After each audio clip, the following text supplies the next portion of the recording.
BCJAC పిలుపు మేరకు వికారాబాద్ జిల్లా పరిగిలో బీసీ సంఘాల ఆధ్వర్యంలో బంద్ నిర్వహించారు. ఆర్టీసీ డిపో ఎదురుగా హైదరాబాద్ బీజాపూర్ రహదారిపై బైఠాయించి బీసీ సంఘాల ఆధ్వర్యంలో ధర్నా చేపట్టారు. దీంతో రహదారిపై భారీగా వాహనాలు నిలిచి జనజీవనం స్తంభించింది. ఈ సందర్భంగా ఈ కార్యక్రమంలో బీసీ సంక్షేమ రాష్ట్ర కన్వీనర్ లాల్ కృష్ణన్ మాట్లాడుతూ 42% రిజర్వేషన్లతో బీసీలకు నోటిఫికేషన్ ఇచ్చి హైకోర్టు స్టే ద్వారా బీసీల నోటికాడ ముద్దను లాక్కోవడం అత్యంత బాధాకరమని ఆయన అన్నారు. రాజ్యాంగబద్ధంగా బీసీలకు రిజర్వేషన్లు కల్పించేలా అన్ని పార్టీల నాయకులు రాజ్యసభలో, లోక్సభలో బీసీ రిజర్వేషన్ బిల్లుకు సంపూర్ణ మద్దతు ప్రకటించి వెంటనే బీసీ బిల్లు అమలు చేసేలా కేంద్ర ప్రభుత్వంపై ఒత్తిడి చేయాలని ఆయన డిమాండ్ చేశారు.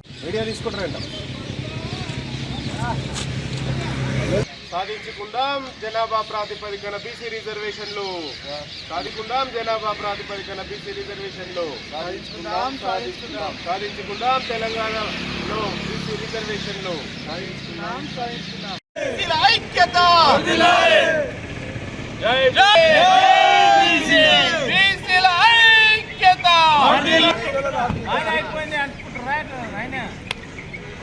బీసీలు 60% ఉన్నారు ఈ దేశంలో, ఈ రాష్ట్రంలో. ఉద్యోగం ప్రమోషన్లో కానీ, మరి పార్లమెంట్లో కానీ, అసెంబ్లీలో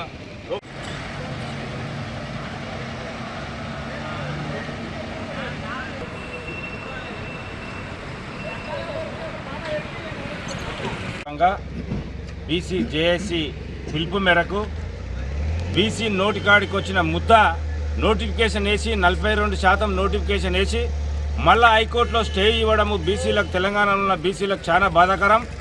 మేము ఒకటే కోరుతున్నాం, అన్ని పార్టీలలో పార్లమెంట్లో, రాజ్యసభ, లోకసభలో బిల్లు పాస్ చేసి 42% బిల్లు పాస్ చేసి ఈ 42% బీసీలకు, మీరు లోకల్ బాడీలకు సంవత్సరాలు అవుతున్నది. బీసీలకు అన్యాయం జరుగుతూనే ఉన్నది.